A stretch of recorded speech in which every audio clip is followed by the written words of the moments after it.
सबैमा हार्दिक नमस्कार। हरिभक्त कटुवालको एउटा कविता, यो जिन्दगी खोइ के जिन्दगी। यो जिन्दगी खोइ के जिन्दगी, यो जिन्दगी खोइ के जिन्दगी।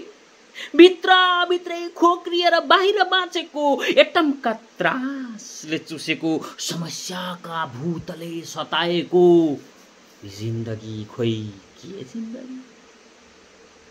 बन्दुकको नालमा टाउको राखेर निधाउनु पर्छ यहाँ, खुकुरीको धारमा पाइला टेकेर हिँड्नु पर्छ यहाँ।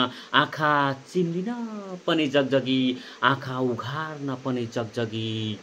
यो जिन्दगी खोइ के जिन्दगी। पसलमा सोकेसभित्र सजाएर राखेको काँचको चुरा जस्तै यो जिन्दगी।